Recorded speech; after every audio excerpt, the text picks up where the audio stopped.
नमः सर्वेभ्यः। लघुसिद्धान्तकौमुद्याः अस्मिन् वर्गे सर्वेषां स्वागतम्।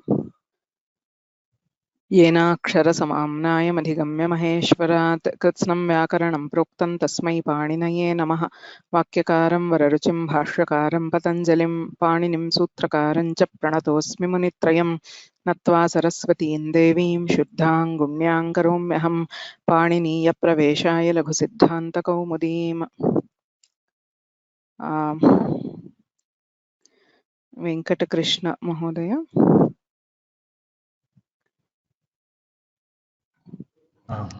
श्रूयते वा? श्रूयते। आरम्भं कुर्मः वा? आम्, करोतु।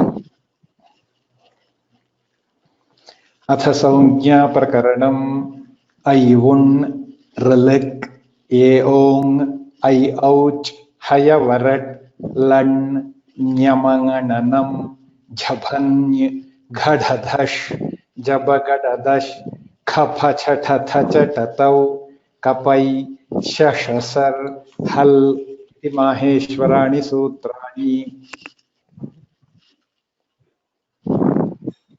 अकुह विसर्जनीयानां कंठः इचुयशानां तालु ऋटुरषाणां मूर्धा लतुलसानां दन्ताः उपूपध्मानीयानाम् ओष्ठौ न्यमगणनानां नासिका च एदैतोः कंठतालु ओदौतोः कंठोष्ठं वकारस्य दन्तोष्ठं जिह्वामूलीयस्य जिह्वामूलं नासिकानुस्वारस्य यत्नोद्विधा आभ्यन्तरो बाह्यश्च आद्यः पंचधा स्पृष्ट ईषत् स्पृष्ट ईषद् विवृत विवृत संवृत भेदात् तत्र स्पृष्टं प्रयतनं स्पर्शानाम् ईषत् स्पृष्टमन्तस्थानाम् ईषद् विवृतमूष्मणां विवृतं स्वराणां ह्रस्वस्यावरणस्य प्रयोगे संवृतं प्रक्रियादशायां तु विवृतमेव बाह्य प्रयत्नस्त्वेकादशधा विवारः संवारः श्वासो नादो घोषो घोषोऽल्पप्राणो महाप्राण उदात्तोऽनुदात्तः स्वरितश्चेति खरो विवारा श्वासा अघोषाश्च हशः संवारा नादा घोषाश्च वर्गाणां प्रथम तृतीय पंचमायणश्चाल्पप्राणाः वर्गाणां द्वितीय चतुर्थौशलश्च महाप्राणाः कादयोमावसाना स्पर्शाः एणोन्तस्थाः शल ऊष्माणः अचस्वराः क ख इति कखाभ्यां प्रागर्धविसर्गसदृशो जिह्वामूलीयः फ फ इति पफाभ्यां प्रागर्धविसर्गसदृश उपध्मानीयः अम् अह इत्यचः परावनुस्वार विसर्गौ।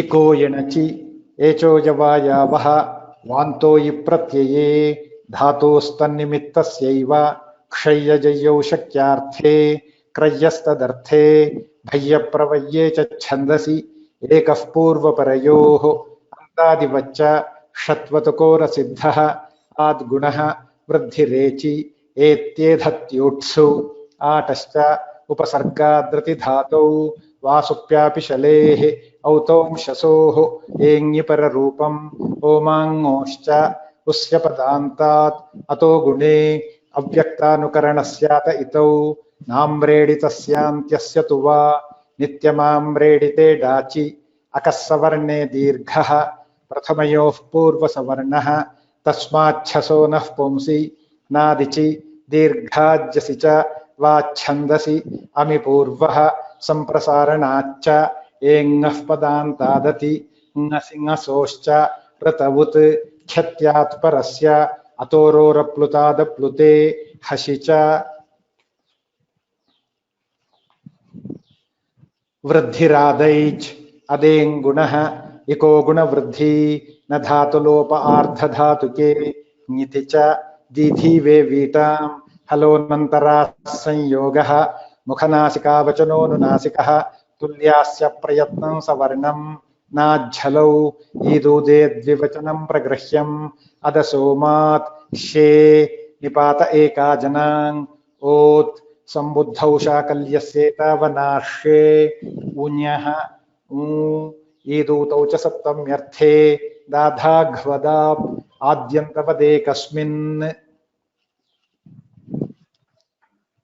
स्तोश्चुनाश्चुः ष्टुनाष्टुः नपदान्ताट्टोरनां तोषि षात् यरोनुनासिकेनुनासिको वा अचोरहाभ्यां द्वे अनचि च नादिन्याक्रोशे पुत्रस्य शरोचि त्रिप्रभृतिषु शाकटायनस्य सर्वत्र शाकल्यस्य दीर्घादाचार्याणां झलां झषि अभ्यासे चर्च खरि च वावसाने अणोप्रग्रह्यस्यानुनासिकः अनुस्वारस्य ययुपरसवर्णः वापदान्तस्य तोर्लि उदस्थास्तम्भोः पूर्वस्य झयोः षच्छोटि हलोयमायमिलोपः झरोझरि सवर्णे उदात्तादनुदात्तस्य स्वरितः नोदात्तस्वरितोदयमगार्ग्यकाश्यपगानवानाम्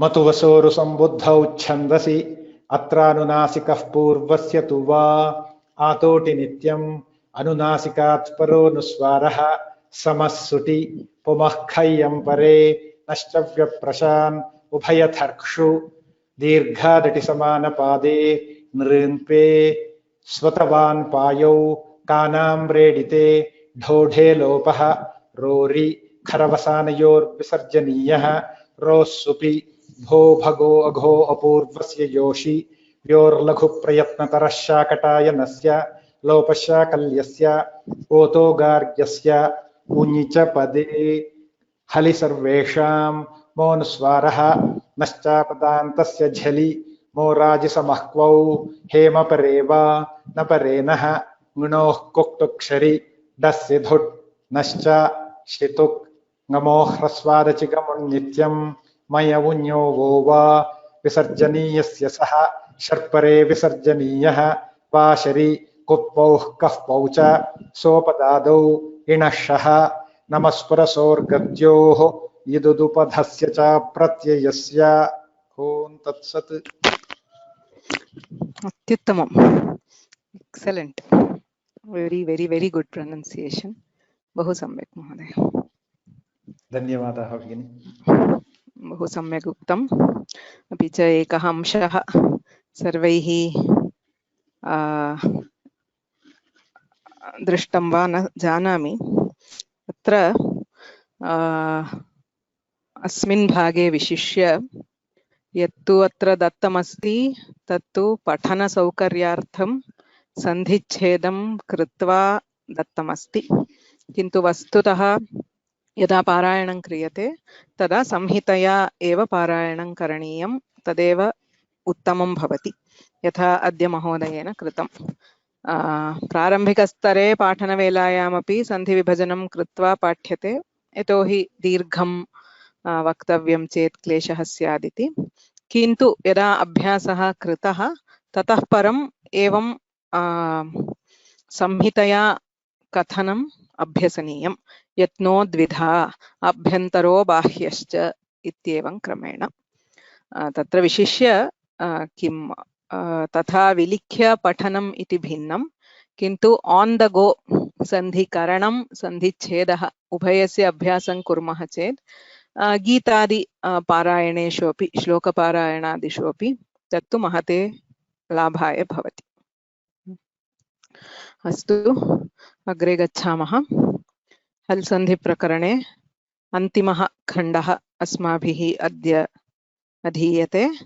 ऋत्वं, ऋत्वस्य अवशिष्टः कश्चित् भागः, पुनश्च तुगागमः इति अन्तिमः आगमसन्धिः अधुना अधीयते।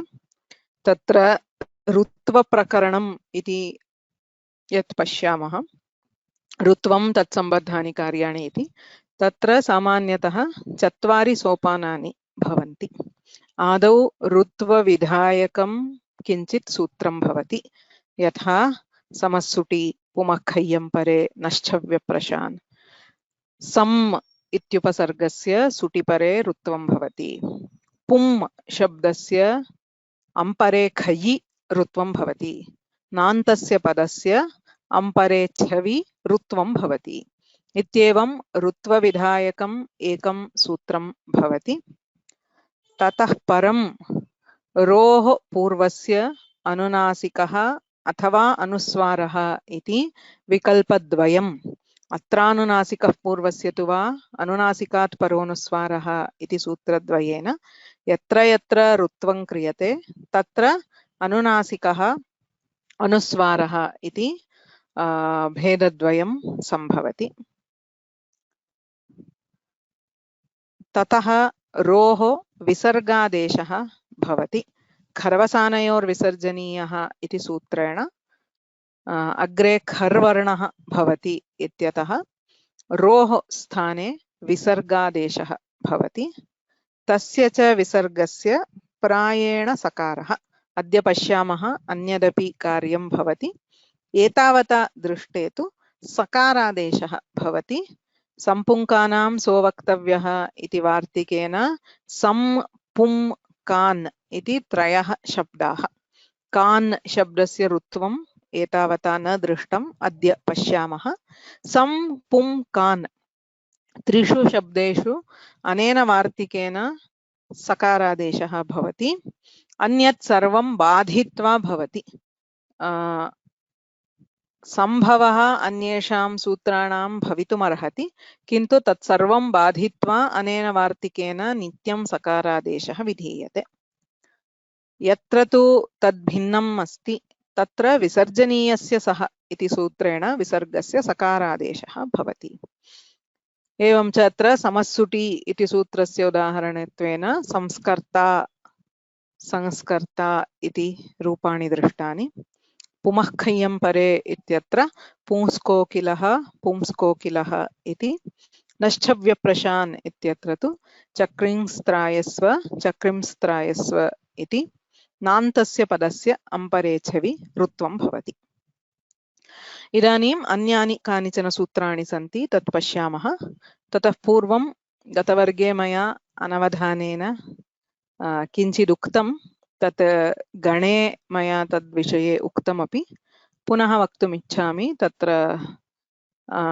अशोच्यान् अन्वशोचस्त्वं प्रज्ञावादांश्च भाषसे गतासून् अगतासूंश्च नानुशोचन्ति पण्डिताः इति गीताश्लोकः। तत्र प्रज्ञावादान् च अगतासून् च इति स्थलद्वये रुत्वं नश्चव्यप्रशान् इत्यनेन रुत्वं, ततः अन्यानि कार्याणि भवन्ति। अन्वशोचस्त्वम् इत्यत्र तु मया अनवधानेन उक्तं, तत्र अन्वशोचः त्वम् इत्येव छेदः। अन्वशोचन् इति न, अन्वशोचः त्वम् इति। तत्र केवलं विसर्जनीयस्य सः विसर्गस्य सकारादेशः एव भवति। तत्र रुत्वस्य प्रसङ्गः नास्ति।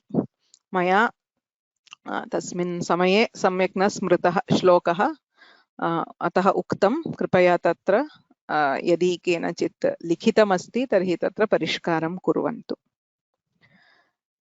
अग्रिमं सूत्रं पश्यामः समाने ऋत्वप्रकरणे। तत्रैव नश्चव्यप्रशान्। अग्रिमं सूत्रम् उभयथर्क्षु इत्यत्र तु ऋक्षु। ऋक् इति ऋग्वेदस्य मन्त्रः। ऋक् इत्युच्यते। ऋक् ऋचौ ऋचः। ऋच् इति चकारान्तः स्त्रीलिङ्गशब्दः। ऋक् ऋचौ ऋचः। ऋचः यस्मिन् वेदे सन्ति स एव ऋग्वेदः इत्युच्यते। ऋचः स्तुतिपूर्वकाः मन्त्राः।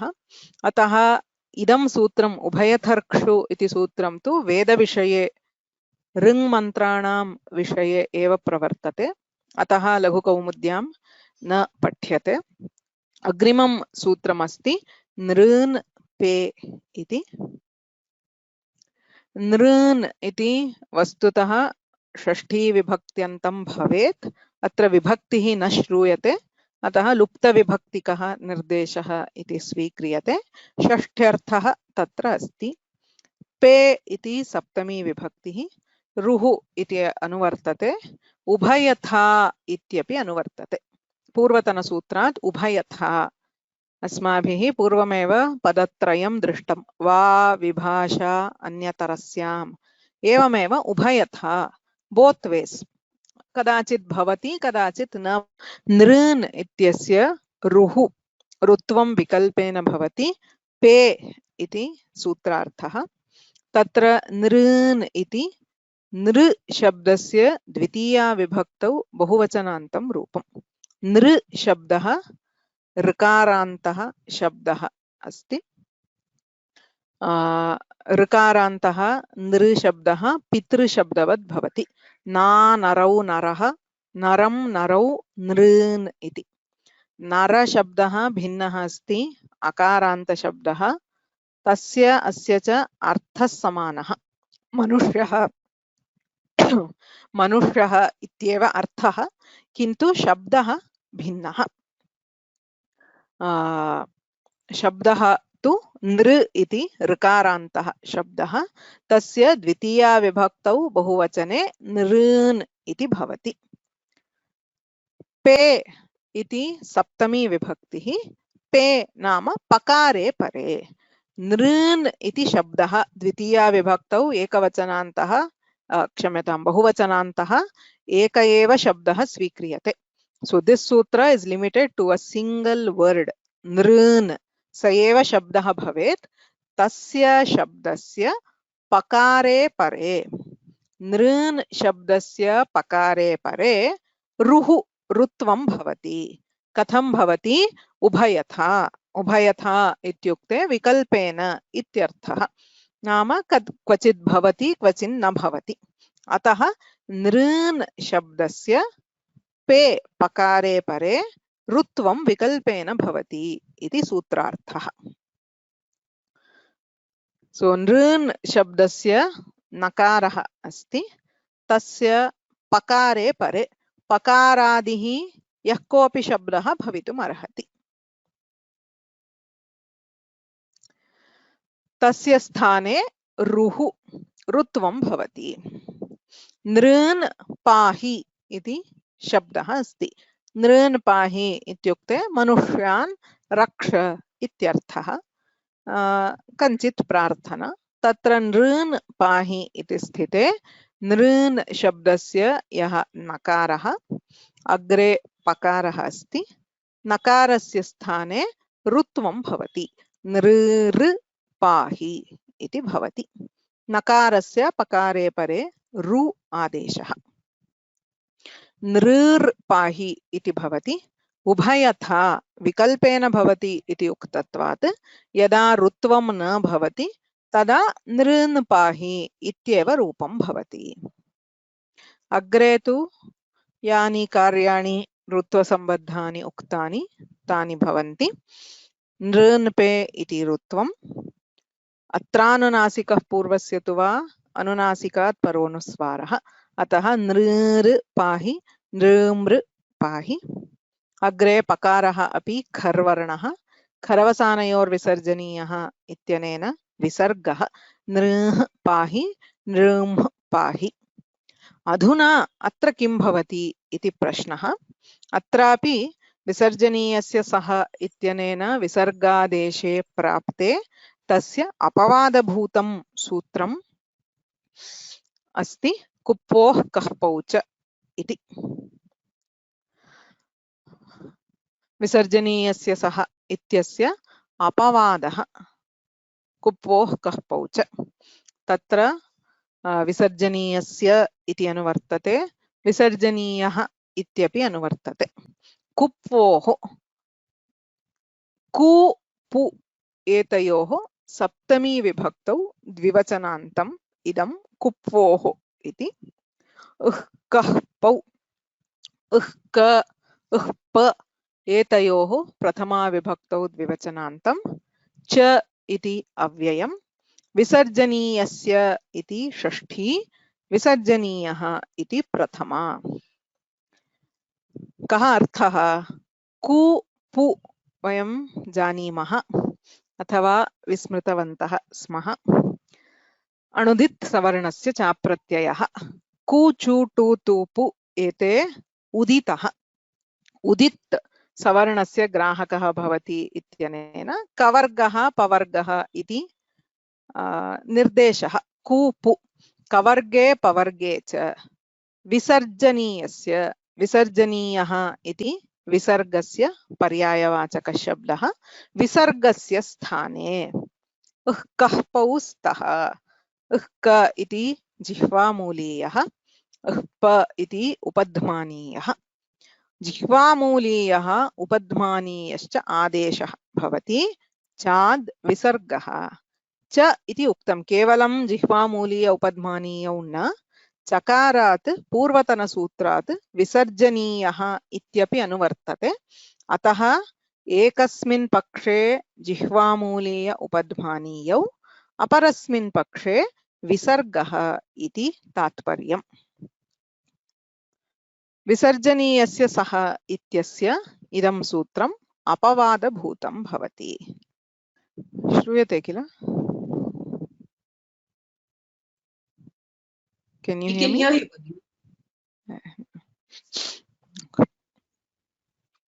So visargah agre ku pu kavargah pavargah ityuच्यते किन्तु वस्तुतः क ख प फ अस्य किं कारणम् इति अग्रे पश्यामः कवर्गे पवर्गे परे इति तात्पर्यम् तत्र विसर्गस्य स्थाने जिह्वामूलीयः उपध्मानीयः आदेशः भवति एकस्मिन् पक्षे so in one case you have jihvamuliya upadhmaniya as the adesha chat visargah in the other case visarga is replaced by visarga that is you get two forms one form with jihvamuliya the other form with visarga or one form with upadhmaniya and the other form with visarga इदानीं किमस्ति नृः पाहि इत्यस्ति विसर्गः अग्रे पकारः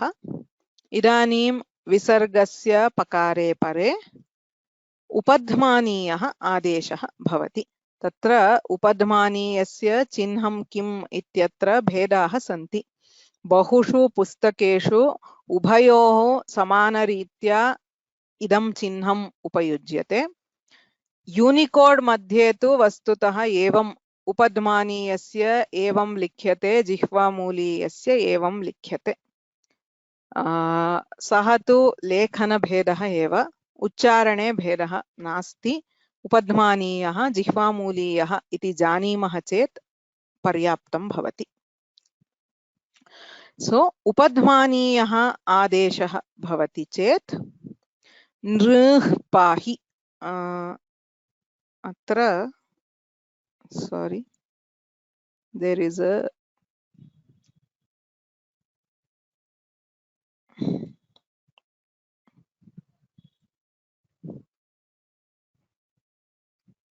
because the problem is it's a font problem so the font doesn't allow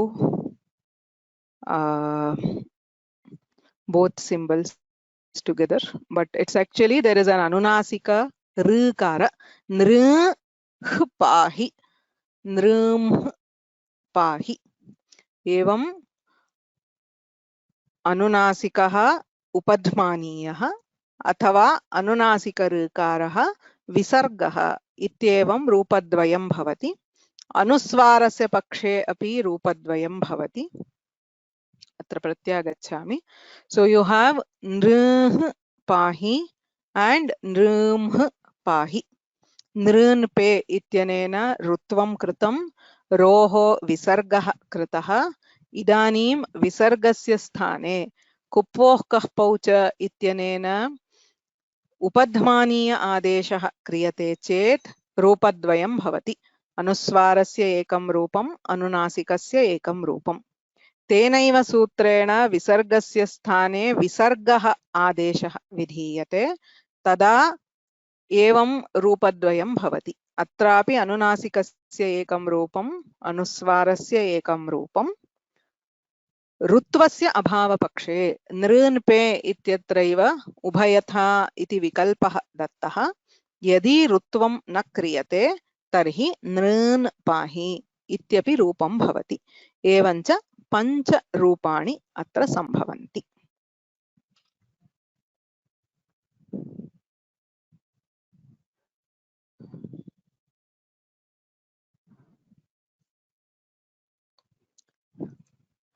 कुप्वोः कः पौच इति सूत्रमेव सर्वत्रापि जिह्वामूलीयम् उपध्मानीयं प्राप्तुम् इदमेव सूत्रम्.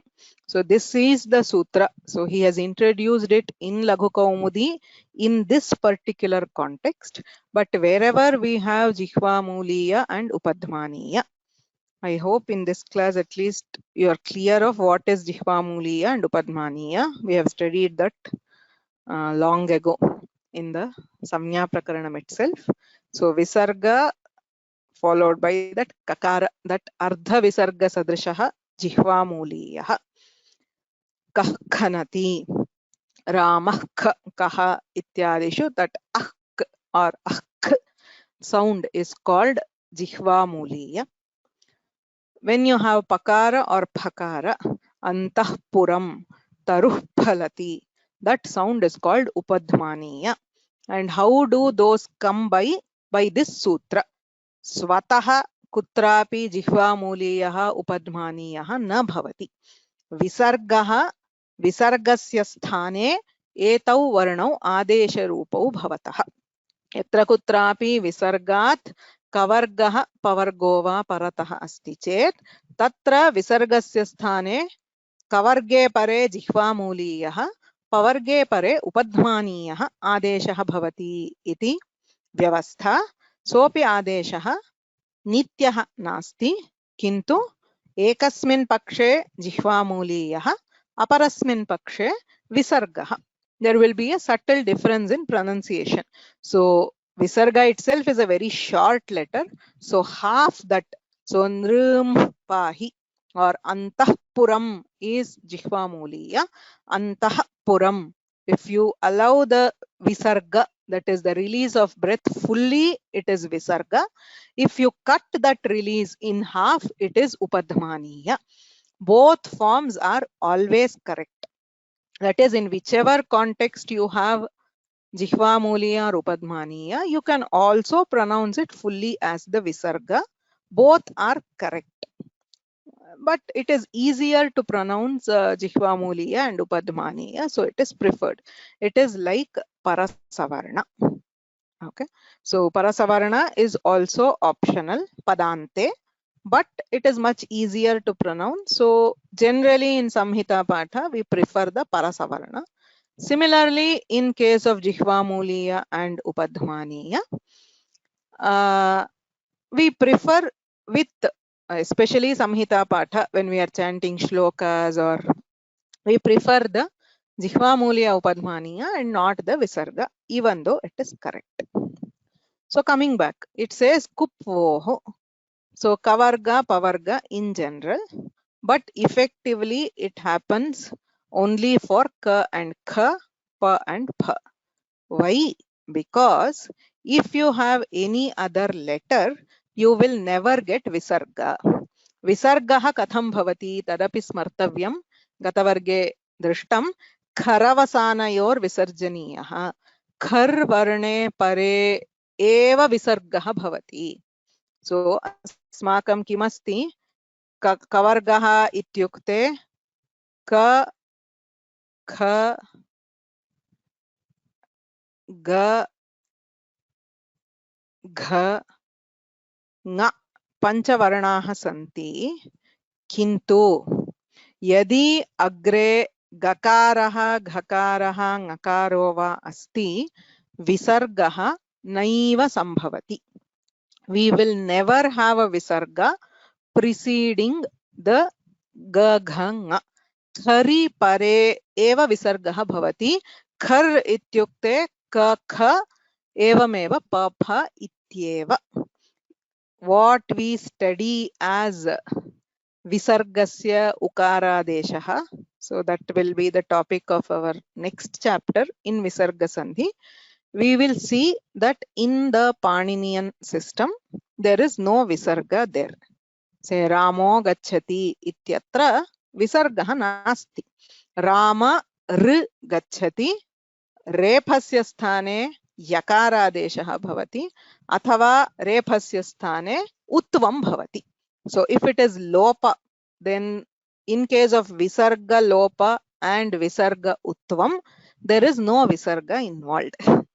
Tattu पाणिनीयक्रमः तत्र सः क्रमः एव आश्रयणीयः तत्र विसर्गः न भवति विसर्गः तु खरि परे एव भवति अतः क ख प फ इत्येतेषु परेषु एव जिह्वामूलीयः उपध्मानीयश्च सम्भवति सो यद्यपि कवर्गे परतः पवर्गे परतः इति उक्तं क ख प फ एतेषु चतुर्षु वर्णेषु परतः एव विसर्गस्य जिह्वामूलीय उपध्मानीयौ भवतः किमर्थं विसर्गस्य एतौ आदेशौ to do this adesha you need the visarga and when do you get the visarga visargascha rephasya sthane khari paratah only when repha is followed by khar then only you get the visarga by kharavasanayor visarjaniyah khari vargasya prathama dvitiya varnau eva antarbhavanti so khar is only ka kha pa pha so for the rest of the letters you don't have the possibility of a visarga at all when there is no visarga there is no question of replacing the visarga with the adesha so bahubhiः idameva prishtam uttaram labdham iti manye इदानीम् अत्र प्रश्नाः सन्ति चेत् everywhere upadhmaniya and jihvamuliya are optional yes everywhere you can have either jihvamuliya upadhmaniya or visarga itself okay you will have visarga or those so that is correct pitrun will it work for pitrun I don't know what is the question if the question is nrun pe please remember nrun pe iti tu kevalam nrun shabdasya eva bhavati अन्यस्य कस्यापि शब्दस्य न भवति if you have पितॄन् पाहि तत्र रुत्वं न भवति तत्र रुत्वं नैव भवति नृन् शब्दस्य एव रुत्वं भवति नृन् शब्दस्य रुत्वे कृते तत्र पञ्चरूपाणि सम्भवन्ति so for this step for the last step so you have rutva by nrun pe then you have anunasika anuswara then you have rephasya visarga all these steps are common with what we studied earlier but only the last step in all the previous cases we did a sakaradesha either by visarjaniyasya saha or sampunkanam so vaktavyah but here instead of the sakara the kupoh kahpaucha comes into play and we get another option rutva itself was an option first level then you had that branching into anuswara anunasika now each of them will branch into jihvamuli upadhmaniya visarga upadhmaniya visarga evam cha pancharupani sambhavanti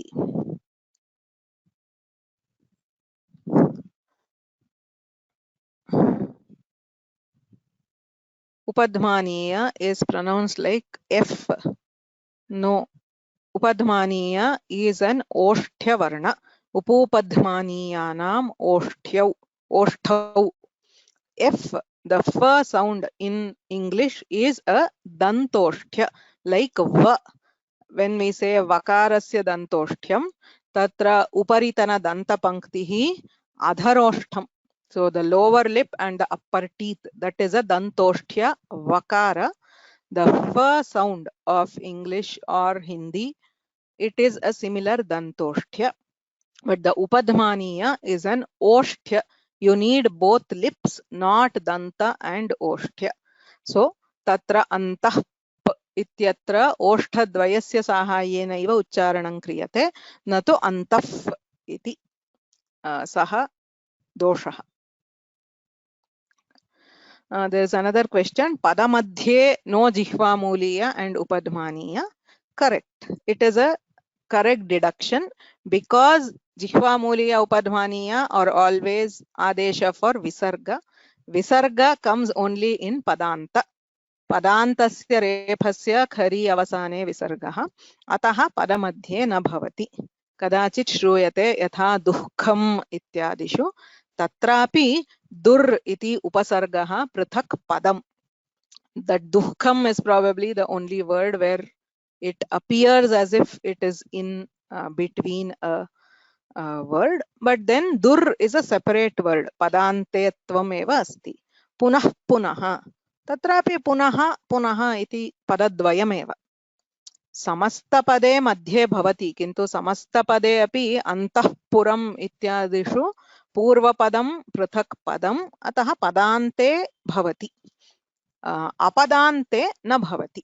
So what is padanta? You have to understand correctly. It is the technical pada, not that you write it as one word. Dukham, you write it as a single word, you recognize it as a single word, but still there is a part of dur and kha. So vyakarana wise there are two words there.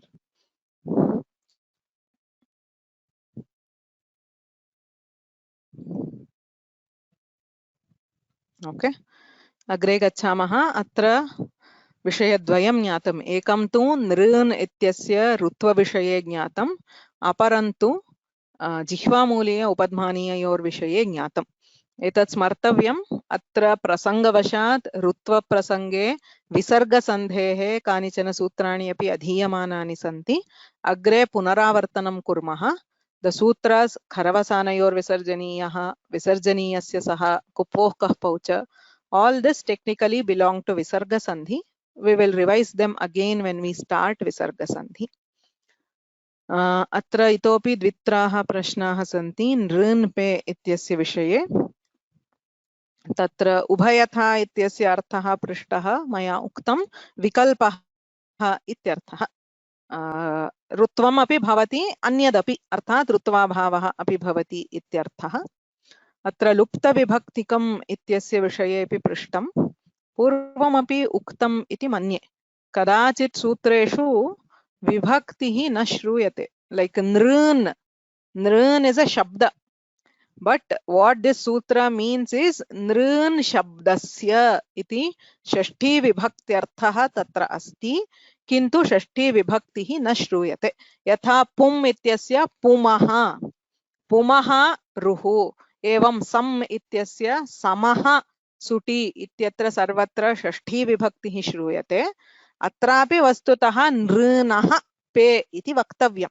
नृन् इत्यस्य शब्दस्य रुः भवति इति स्थानी अस्ति नृन् इति षष्ठी विभक्तिः, किन्तु अत्र नृनः इति षष्ठी विभक्तिः न श्रूयते. एतादृशः निर्देशः लुप्तविभक्तिकः इत्युच्यते. So sometimes in sutras the sense of that vibhakti is there, but the vibhakti itself is not heard. So it is clarified through commentaries, and such indications we tell through lupta vibhaktikah nirdeshah. Okay. Agre gachamah. ऋत्व प्रकरणे इदानीम् अन्तिमं सूत्रं कानाम्रेडिते इति. तस्य ज्ञानात् पूर्वम् आम्रेडितम् इति संज्ञा अस्माभिः ज्ञातव्या. सो तस्य परमाम्रेडितम् इति संज्ञा सूत्रं भवति. तत्र अष्टमाध्याये, क्षम्यताम्, अत्र this is 812 not 832. अष्टमाध्यायस्य प्रथमपादस्य द्वितीयं सूत्रं तस्य परम् आम्रेडितम् इति. इदं संज्ञासूत्रमस्ति. तस्य इति षष्ठी, परम् इति प्रथमा, आम्रेडितम् इति प्रथमा.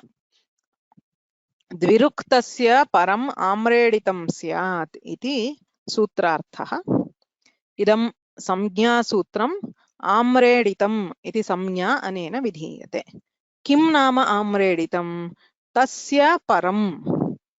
तस्य इत्युक्ते कस्य इति चेत् पूर्वतनसूत्रे सर्वस्य द्वे इति पूर्वतनसूत्रम्. इदं द्वित्वप्रकरणं भवति. तत्र द्वित्वम् इति अस्माभिः यद्दृष्टम्, अचोरः अभ्यां द्वे अनचि च इत्यादि, तत्तु वर्णद्वित्वम् इत्युच्यते. एकस्य वर्णस्य द्विरुच्चारणं तत्र क्रियते, किन्तु पदद्वित्वम् अपि भवति.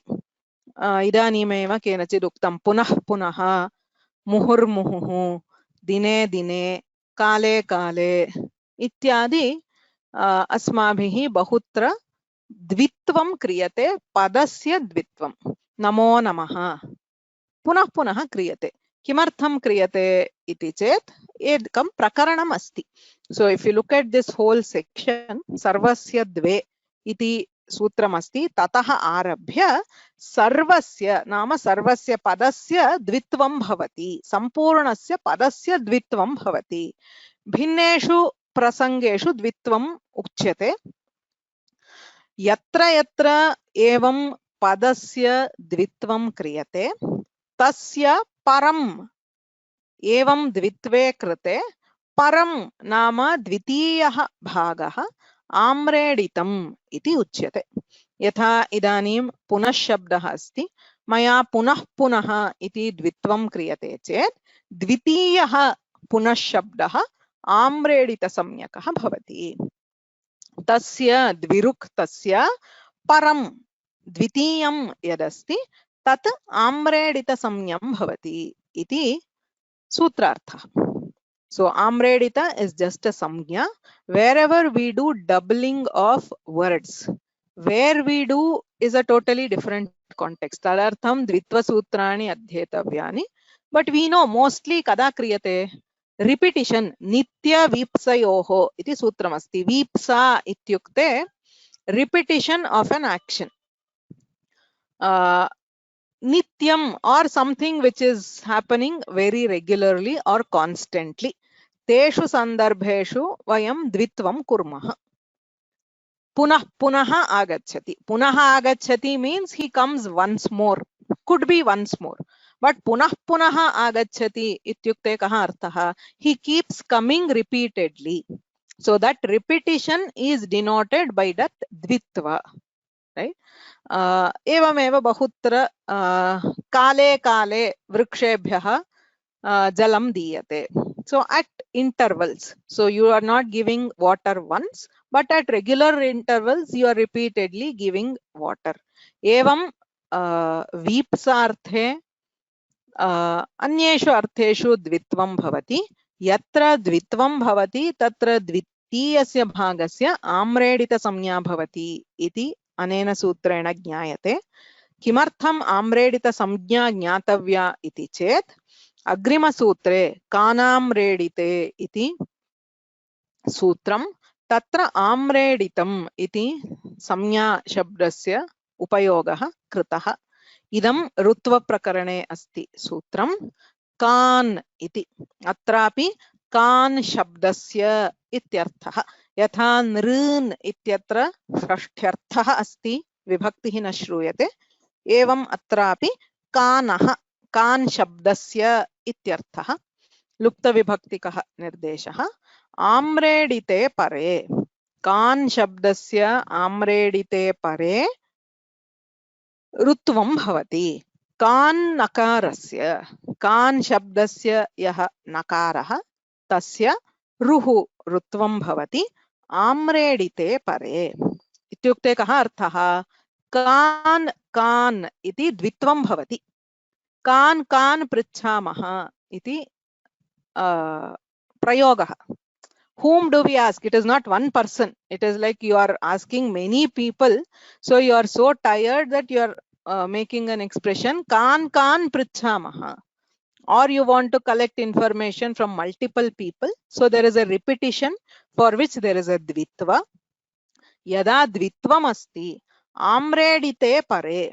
So dviruktasya dvitiye paratah कान् शब्दस्य नकारस्य ऋत्वं भवति. वस्तुतः अत्यन्तं सरलं. कान् प्लस कान् इत्येव, अन्यदेकमपि उदाहरणं न भवति. There is a single example for this sutra. कान् प्लस कान्. आम्रेडितम् इत्युक्ते किं? द्विरुक्तं स्यात्. कस्य? तस्यैव द्विरुक्तम्. इदम् आम्रेडितं भवति. तस्मिन् परे पूर्वतनस्य कान् शब्दस्य रुः भवति इति सूत्रार्थः. So कान् शब्दस्य नकारः इदम् आम्रेडितं. The second repeated portion is called आम्रेडित.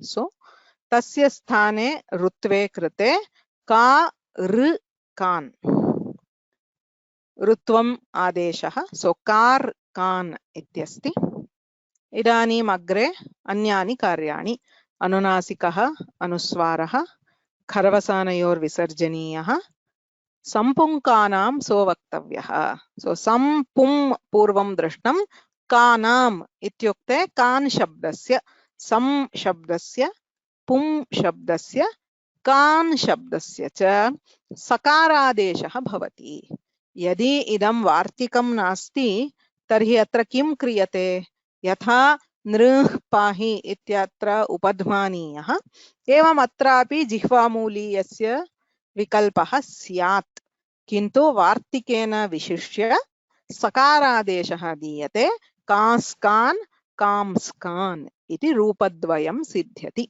कांस्कान् पृच्छामः कांस्कान् पृच्छामः इति कानां रेडिते इति सूत्रस्य एकमेव उदाहरणं भवति नित्यं वा सत्यम् इदं ऋत्वं नित्यमेव भवति अतः कांस्कान् कांस्कान् इति रूपद्वयमेव ऋत्व विकल्पः नास्ति the only sutra which gives rutva vikalpa that is that nrunpe all others samassuti nityam pumakhayyam pare nityam naschavyaprashan iti nityam kanam redite ityapi nityameva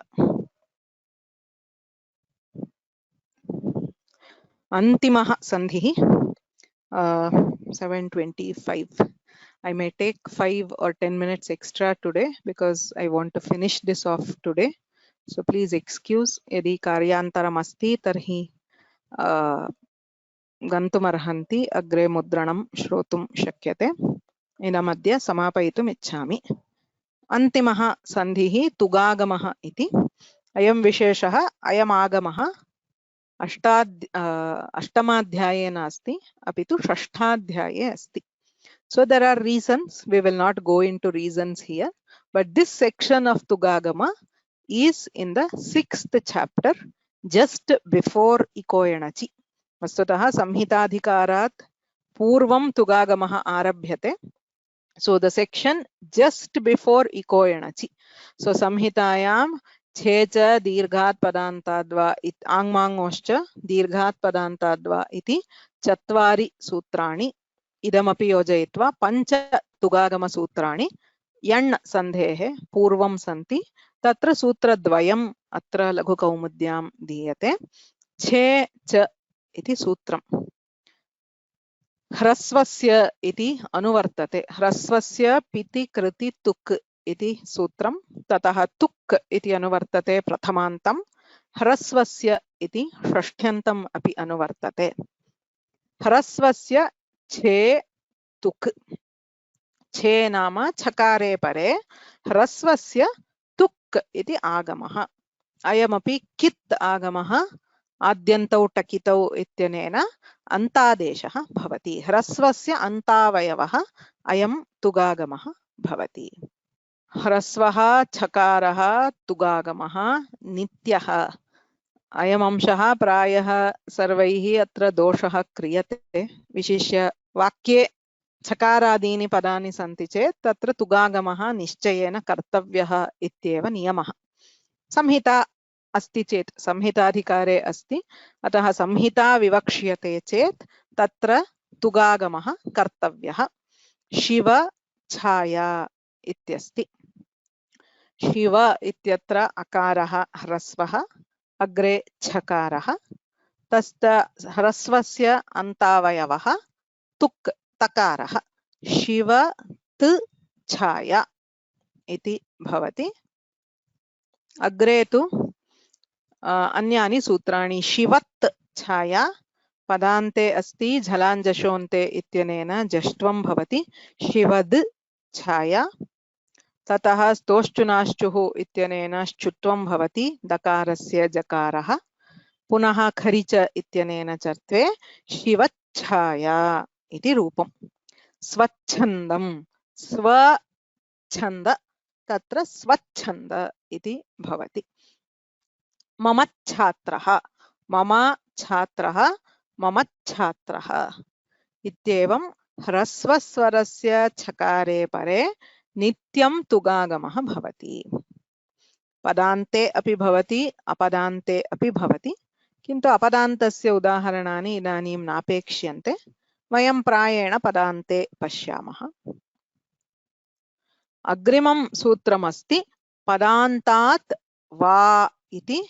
अत्र ह्रस्वस्य पदान्तात् इत्यर्थः न, एतदर्थमेव अष्टाध्यायी क्रमः ज्ञातव्यः। मध्ये दीर्घात् इति अस्ति। दीर्घात् पदान्तात् छकारे परे तुगागमः विकल्पेन भवति। ह्रस्वस्य तु नित्यमेव तुगागमः। दीर्घः पदान्ते अस्ति चेत् विकल्पेन तुगागमः भवति। दीर्घात् पदान्तात् छे तुग् वा, अर्थः सरलः। छकारे परे दीर्घात् पदान्तात् इत्यस्ति। अत्र वस्तुतः पंचमी विभक्तिः श्रूयते, किन्तु ह्रस्वस्य दीर्घस्य इत्यादि सर्वत्रापि तस्य स्वरस्य एव तुगागमः विहितः। अतः वृत्तिः प्रयोगः भाष्यं सर्वमपि आश्रित्य अत्र षष्ठ्यन्ततया दीर्घस्य पदान्तस्य तुगागमः, दीर्घस्य एव तुक् इति। अस्मिन् विषये सिद्धान्तकौमुद्यां प्रौढमनोरमादिषु चर्चा अस्ति, इदानीं नापेक्ष्यते। एतदेव ज्ञातव्यं, छे च पदान्ताद्वा उभयत्रापि स्वरस्य, ह्रस्वस्वरस्य अथवा पदान्ते दीर्घस्वरस्य तुगागमः क्रियते। कित् आगमः दीर्घस्य अन्तावयवः भवति। पदान्तः दीर्घः, छकारे परे तस्य तुगागमः। लक्ष्मी छाया, तत्र शिवच्छाया इत्यत्र ह्रस्वः, अत्र दीर्घः अस्ति। पदान्तः दीर्घः ईकारः, छकारे परे तत्र तुगागमः क्रियते। तुगागमे कृते लक्ष्मीत् छाया, न क्रियते चेत् लक्ष्मी छाया। एवञ्च अस्य तु समानं जष्ट्वं श्चुत्वं चर्त्वं। सो लक्ष्मी छाया अथवा लक्ष्मी छाया इति रूपद्वयं भवति। दीर्घस्वरः अग्रे छकारः अस्ति चेत्, ह्रस्वस्वरः अस्ति चेत् नित्यं तुगागमः भवति। अनेन हल्सन्धि प्रकरणं समाप्तम्। आदेशाः आगमाः इति सर्वेपि अस्माभिः अधीताः। अग्रे शुक्रवासरे अध्यायसारः भवति अग्रिमसप्ताहस्य अन्ते। So the next weekend there will be a test on the entire Halsandhi Prakarana. So that is the weekend after this. So this weekend is what next is, today is 21st. Okay, so in the first week of July.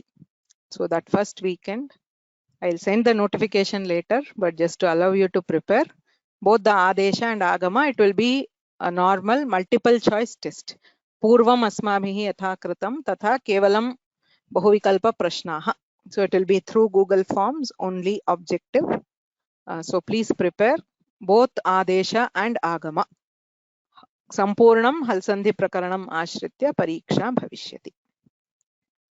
Shukravasare tu asya adhyayasya samaptim kurma.